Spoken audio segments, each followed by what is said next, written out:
You wanted the best, and you got the best. The hottest band in the world.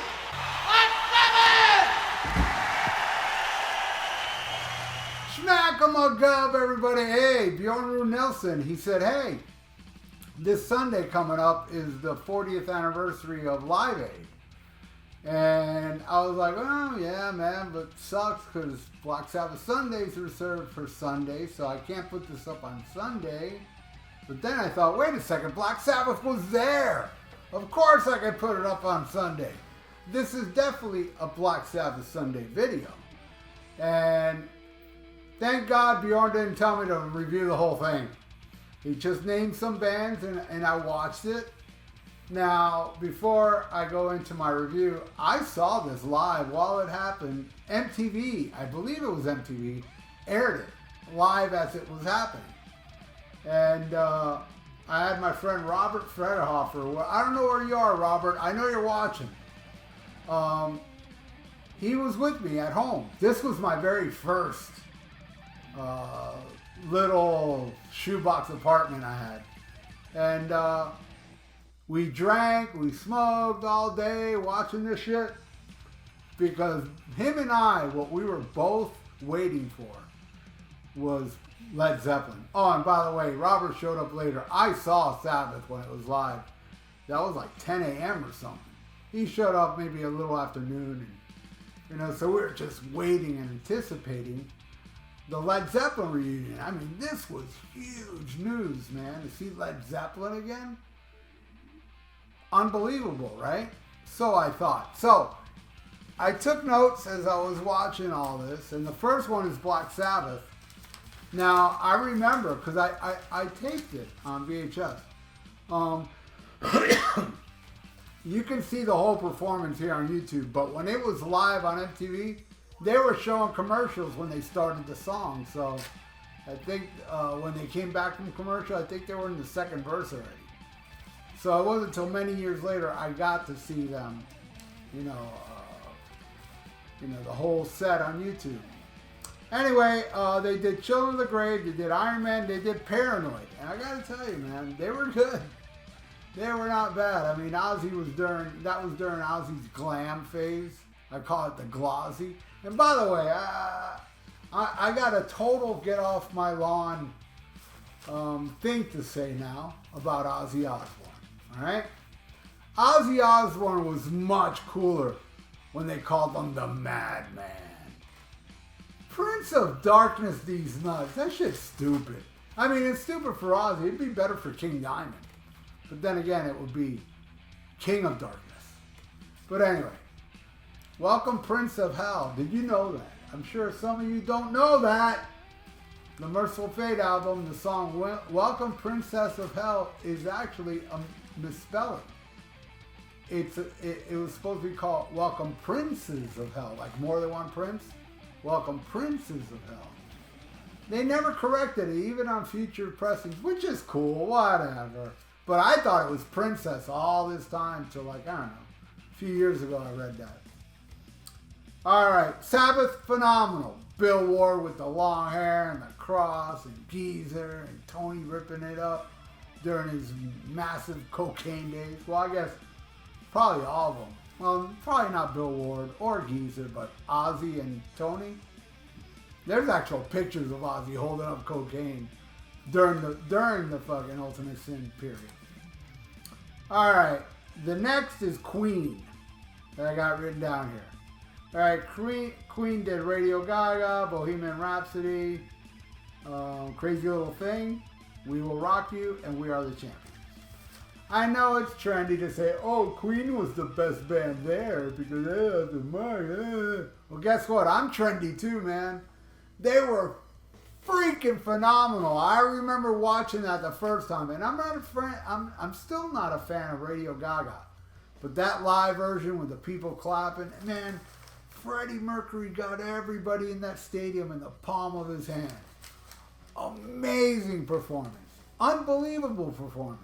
Then at the end, We Will Rock You. You know, many say that's the greatest performance of all time. But those many didn't go to the Fair Warning show of Van Halen. But it was still amazing. Maybe the greatest live show I saw on TV, I would say. All right. Next. I know these ain't in order. Judas Priest. They came out and they did Living After Midnight, Green Man Unleashed, and You Got Another Thing Coming. I don't have much of a problem with Living After Midnight. Green Man Unleashed rules, and You Got Another Thing Coming I never liked. Even when I first had the Scream for Vengeance album, I thought that was the only clunker on there. And then it became their biggest hit. But they were great. They were great. This was maybe Turbo era, I believe. And they delivered, man. But Priest, man, always delivered. Even with Ripper. They always did magnificent shows. So they threw them out on stage for only 3 songs and they kicked ass. Alright, then The Who. I gotta say, The Who was the second best band there. And I love the Priest performance. I love the Sabbath performance. But this performance. And this was a reunion too. Yeah, we didn't know back then that they were going to reunite and do tours, you know. We thought, you know, and I even drove all the way to Orlando with my brother. Well, I didn't drive. Somebody else drove. To see the farewell tour in 1982 with Joan Jett and the B-52s. And I don't know where it is, man. I was looking for it like a year or so ago.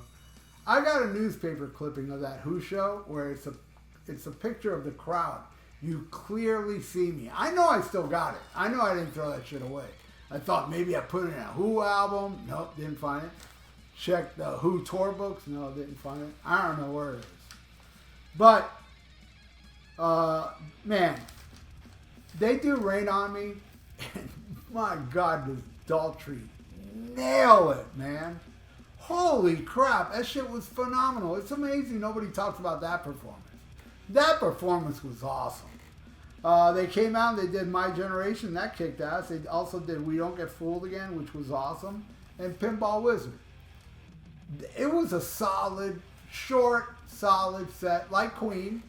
Queen was a little better. No, Queen was much better. But I thought The Who was the second best band that night. And then the band we were waiting for. Oh boy, Led Zeppelin. I remember me and Robert were kind of drunk at the time, and we're like, yeah, Led Zeppelin's next. We were like fucking psyched to see Led Zeppelin again. So they came out and they sucked. It was terrible. It was like they came out with, was it Rock and Roll?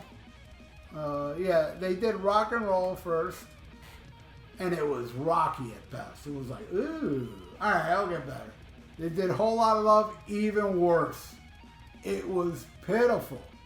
And then the last song, which in my opinion is the greatest song ever written, right there, Stairway to Heaven, was the worst out of the 3. It was fucking terrible. Later on, Jimmy Page blamed Phil Collins. Probably so. Phil Collins sucks, in my opinion. And by the way, I'm done. I'm done explaining myself with the, look, if you like it, it's cool. Fuck it. I'm not doing that no more because it doesn't help. I still get pickle whistlers leaving me comments. Hey, what are you talking about? Dude, I told you already. Yeah, it's that you're so stupid, you don't get the fact that I don't give a rat's ass if you like it. Why the fuck do you give a rat's ass if I don't like it? I know why. Because you're dumb. Stupid. You're a moron. Led Zeppelin was horrible. But not as horrible as people that leave those comments. And I make you disappear. You think I'm going to reply to you? You think I would give you the time of day? There was one. I swear. Because the thing is, all you pickle listeners must not know this. If you leave a comment like rude, it doesn't go in the comment section. It goes into this other section where I have to approve it. And this guy, not the other day, it was a few months back, he wrote up, I'm telling you, I'm not lying, like a paragraph. And it starts with, you suck, da, da, da. And, you know, I'm still reading, and by the time I get to the second sentence, you know, he made it clear whatever I didn't like, he liked, right? And then I hit him from my channel. I made him disappear. So he spent all this time writing all this shit only for me to read 2 lines and then send them to the cornfield, Twilight Zone style. So there you go, Bjorn.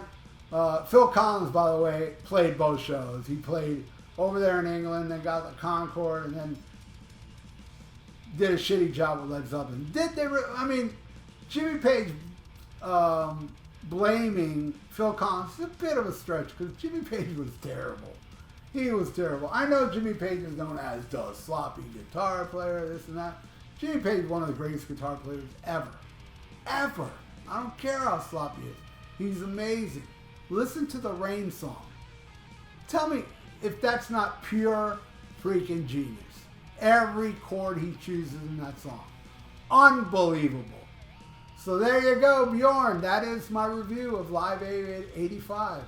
Happy 40th anniversary to a terrible Led Zeppelin performance and an amazing Queen performance. So thank you again, Bjorn, and everybody out there. If you want to donate, I got a PayPal in the description below. And thank you, everybody, for watching.